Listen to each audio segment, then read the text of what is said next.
भारत की यूरोप से बड़ी डील, मचा हड़कंप। डील को मदर ऑफ ऑल डील्स कहा जा रहा है। इस डील से दुनिया की 1/4 जीडीपी पर कब्जा। इस डील से भारत को बहुत ज्यादा फायदा होगा। दुनिया जब युद्धों, सप्लाई चेन संकट और आर्थिक अनिश्चितताओं के दौर से गुजर रही है, उस वक्त दावोस की बर्फीली वादियों से एक गर्म संकेत निकलकर सामने आया। एक ऐसा संकेत जो अगर हकीकत में बदल गया तो वैश्विक व्यापार की धुरी ही घूम सकती है। दो महाशक्तियां, दो अलग अलग आर्थिक मॉडल और अब एक ऐतिहासिक समझौते के बेहद करीब। यूरोपीय आयोग की अध्यक्ष उर्सुला वॉन डेर लेयन ने दावोस में कहा कि कुछ लोग इसे मदर ऑफ ऑल डील्स कहते हैं। एक ऐसा समझौता जो 2 अरब लोगों का साझा बाजार बनाएगा और वैश्विक जीडीपी के करीब 1/4 का प्रतिनिधित्व करेगा। सवाल यह है कि क्या वाकई Bharat European union free trade agreement करके इतिहास रचने जा रहे हैं, और अगर हां तो इसकी कीमत कौन चुकाएगा और फायदा किसे होगा। भारत यूरोपियन यूनियन मुफ्त व्यापार समझौते की कहानी कोई नई नहीं है। इसकी शुरुआत हुई थी 2007 में, जब दुनिया ग्लोबलाइजेशन के सबसे आशावादी दौर में थी। लेकिन फिर आया वैश्विक आर्थिक संकट, यूरोप का ऋण संकट, भारत में नीतिगत अनिश्चितता और दोनों पक्षों की लाल रेखाएं। नतीजा यह हुआ कि करीब 1 दशक तक बातचीत हुई, लेकिन वो फिर ठप हो गई।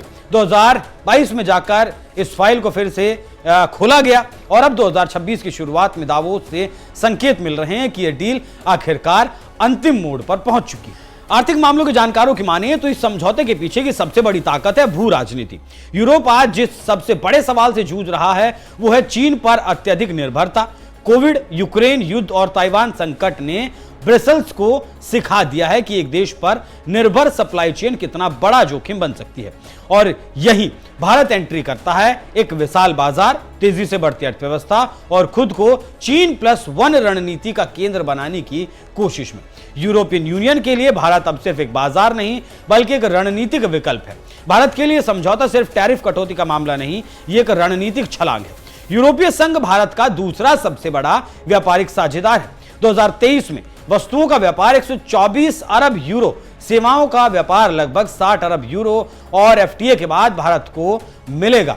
यूरोपियन यूनियन के 27 देशों में आसान बाजार तक पहुंच, निर्यातकों की प्रतिस्पर्धा में बढ़त, विनिर्माण वैल्यू चेन में ऊपर चढ़ने का मौका, क्लीन एनर्जी, फार्मा, डिजिटल सेवाओं में निवेश।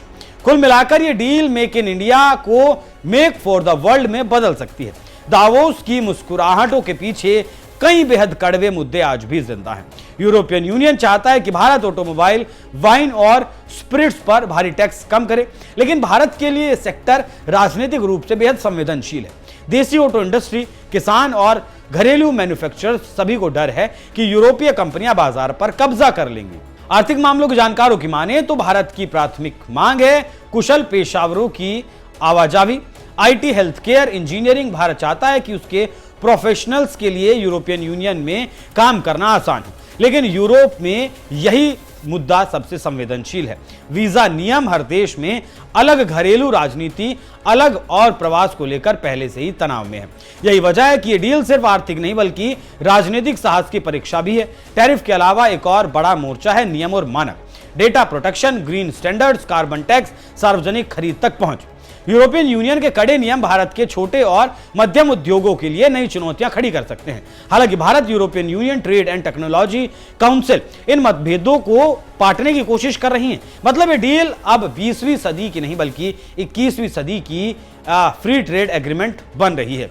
उर्सुला वॉन डेर लेयन की अगले हफ्ते होने वाली भारत यात्रा अब निर्णायक मानी जा रही है। विदेशी मामलों के जानकारों की माने तो ये वही मौका है जहां सबसे कठिन मुद्दों पर राजनीतिक सहमति बन सकती है। इस महीने होने वाली भारत यूरोपियन यूनियन नेताओं की बैठक से पहले दोनों पक्ष कुछ बड़ा दिखाना चाहते हैं, या तो ठोस प्रगति या फिर एक ऐतिहासिक घोषणा। अगर ये समझौता सफल होता है तो ये सिर्फ व्यापारिक डील नहीं होगी, ये संकेत होगा कि दुनिया अब नए गठबंधनों की ओर बढ़ रही है और भारत उनका खेवनहार भी है। विश्व की राजनीति में अब भारत के बगैर कुछ होने वाला नहीं है। दुनिया इस बात को समझ चुकी है। बाकी आप लोग इस विषय पर क्या सोचते हैं, कमेंट बॉक्स में अपनी राय जरूर दीजिएगा। नमस्कार।